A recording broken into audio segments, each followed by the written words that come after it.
जय हिंद जय भारत दोस्तों, welcome to our channel genius of commerce. Guys, आज की इस वीडियो में बात करने वाले दोस्त CA foundation 300 plus marks strategy, मतलब किस तरह करें तैयारी कि सर हमारे 300 प्लस मार्क्स आ जाए। तो सबसे पहले अपने आप को आपने उस कैटेगरी में डाल रखा होगा कि हाँ हमारे 300 प्लस मार्क्स आ सकते हैं, हाँ हम 300 प्लस मार्क्स ला सकते हैं।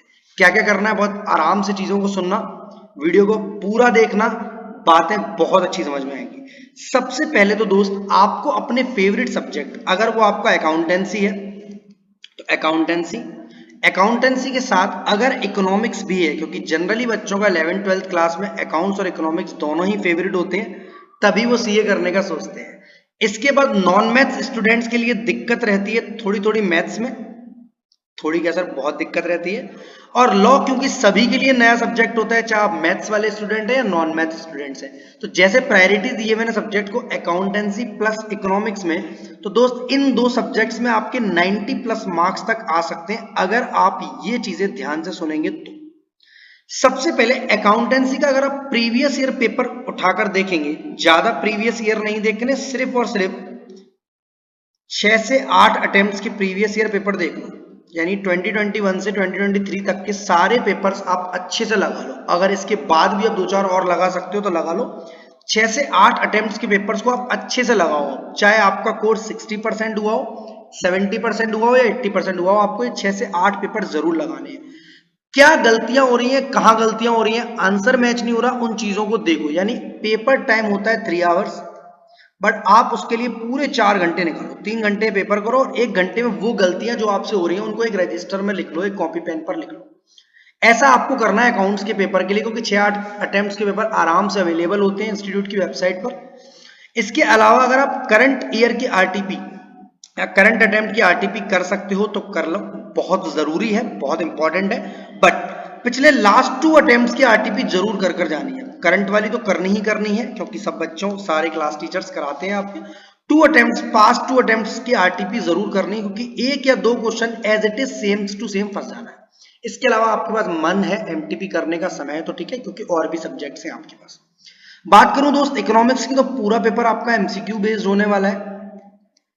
चैप्टर्स की मार्किंग के हिसाब से आप प्रायोरिटी रखो, चैप्टर के अंडरस्टैंडिंग के हिसाब से प्रायोरिटी रखो, कौन से चैप्टर पहले करने, कौन से बाद में करने। जो कम समझ में आ रहा है कोई दिक्कत नहीं, कुछ क्वेश्चंस के एमसीक्यूज आप प्योर थ्योरी वाले याद कर जाओ। जैसे जिसका आंसर आपको लगता है यू शेप्ड कर्व है तो यू शेप्ड कर लो, वो आप याद करो। यहां पर डे कम से कम 100 प्लस एमसीक्यूज करना अनिवार्य है, क्योंकि जब तक आपके 1000 एमसीक्यूज नहीं होंगे तब तक आपको कॉन्फिडेंस नहीं आएगा। ये 100 प्लस एमसीक्यूज आपको study material, previous year question paper, अगर इंस्टीट्यूट की वेबसाइट पर तो अवेलेबल नहीं होते, दूसरी वेबसाइट्स पर अवेलेबल हो रहे हैं अगर, तो कर लो। किसी इंस्टीट्यूट के मटेरियल से देख सकते हो, किसी इंस्टीट्यूट मतलब कोई भी रिकॉग्नाइज इंस्टीट्यूट के मटेरियल से देख सकते हो तो वो कर लो। यहां पर आपकी स्ट्रेटेजी 90 प्लस वाली ये रहनी, क्योंकि यहां निगेटिव मार्किंग भी है, तो आपको श्योर शॉट वो 90 क्वेश्चन जरूर करने हैं जो आपके बहुत बढ़िया है। और आपको बताऊं 80 से 90 क्वेश्चन आपको एग्जाम में ऐसे दिख जाएंगे अगर आपने अच्छे से स्टडी मटेरियल किया है, पूरा प्रीवियस ईयर क्वेश्चंस पेपर लगाए और आरटीपी एमटीपी अगर आप कर जा रहे हो, तो इकोनॉमिक्स में आपको 80 से 90 क्वेश्चन आपको एज इट इज दिख जाएंगे। क्यों दोस्त, ऐसा मैं क्यों बोल रहा हूँ, फिर भी सर दो चार गलत हो गए तो 80 प्लस आ रहे हैं, मैं तो 300 मार्क्स की स्ट्रेटेजी ला रहा हूँ। इसके बाद आपका मैथ्स बहुत बच्चों का वीक होता है, बट दो 60 मार्क्स तो यहाँ भी आप कवर कर सकते हो, कोई डर की बात नहीं है। 60 मार्क्स आप यहाँ भी कवर कर सकते हो। कैसे, यहां अगर मैं कुछ चैप्टर्स को छोड़ दूं, integration, differentiation, calculus, permutation, combination जैसे 3-4 चैप्टर को अगर टेक्निकली छोड़ दूं तो बाकी सारे चैप्टर्स आपको समझ में आते हैं। स्टैटिस्टिक्स आपको अच्छे से आती है, लॉजिकल रीजनिंग के क्वेश्चन आपसे सॉल्व हो पाते हैं, अरिथमेटिकल प्रोग्रेशन हो पाता है आपसे रेशियो प्रोपोर्शन सब हो पाता है। उन चैप्टर्स को प्रायोरिटी देते हुए आप 1000 एमसीक्यूज का टारगेट बनाओ। और इसके केस में मैं आपको बताऊं, अगर आप स्टडी मटेरियल ही कर गए खाली तो भी आपके 60 नंबर आ जाएंगे। सर निगेटिव भी तो है, हाँ मानता हूं निगेटिव है, निगेटिव के हिसाब से बता रहा हूं कि गलती से मानो आप जोश में रहे और 100 के 100 टिक कर दिया आपने, वैसे तो करोगे नहीं आप, क्योंकि जो चैप्टर्स कर ही नहीं जा रहे हो, जिनमें बिल्कुल इंटरेस्ट नहीं है मैथ्स, बिल्कुल छोड़ जाओ, क्योंकि वो आपको एग्जाम में 8-10 मार्क्स के दिखेंगे बेटा, 70-80 नंबर के नहीं दिख रहे आपके कैलकुलस डिफरेंशिएशन, 7-8-10 मार्क्स के ज्यादा से ज्यादा। यानी आपको जो मैथ्स पसंद है वो 80 से 90 नंबर की आती है आपके एग्जाम में।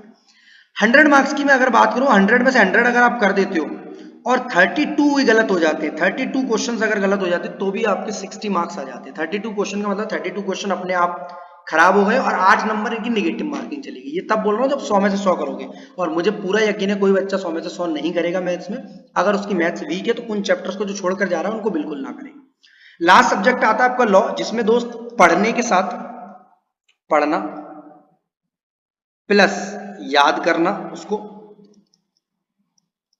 Plus case law case study को समझना, और फिर राइटिंग प्रैक्टिस, ये चारों फैक्टर्स आपके काम करते हैं। सिर्फ एक चीज पर लॉ आपकी एग्जाम में मार्क्स नहीं आते। बट अगर मैं इसको दो पार्ट्स में डालूं तो यहां भी आपके प्रीवियस ईयर क्वेश्चंस, आप कहीं मत जाओ, प्रीवियस ईयर क्वेश्चन के 10 अटेम्प्ट, बेटा अकाउंट्स में मैंने 6 से 8 अटेम्प्ट लिए थे, या 10 अटेम्प्ट के पेपर अगर आप चले जाओगे पीछे सन 2018-19 तक चले जाओगे, क्योंकि सिमिलर क्वेश्चन रिपीटेड हो जाते हैं। जो क्वेश्चन एक बार तैयार हो गया, अगर वो पिछले 3 अटेम्प्ट में भी आया है, 2 अटेम्प्ट छोड़कर भी आया है, तो आपको दोबारा थोड़ी ना करना है।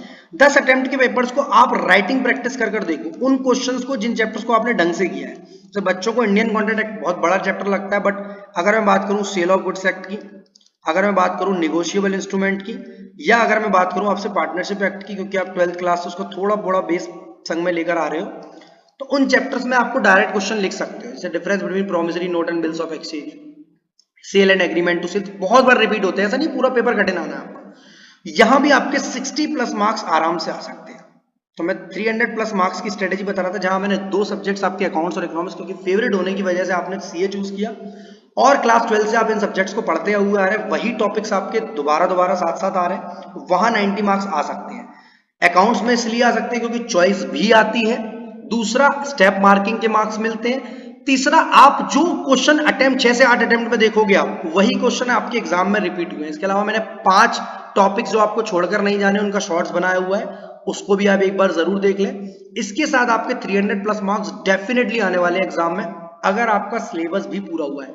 80-90% हुआ है तो भी आप इस स्ट्रेटेजी को अपनाओ, नया कुछ मत करो, नया करने से कुछ भी फायदा नहीं मिलने वाला। अगर आपने ये सारी चीजें फॉलो कर ली दोस्त, डेफिनेटली आप पास तो हो एग्जाम में, एग्जाम में मार्क्स बहुत जबरदस्त आने वाले हैं। वीडियो अच्छी लगी तो लाइक, दोस्तों के संग शेयर, चैनल को सब्सक्राइब करेंगे। मिलते हैं अगली स्ट्रेटेजी वीडियो में, तब तक के लिए जय हिंद जय Bharat, stay happy, be happy always.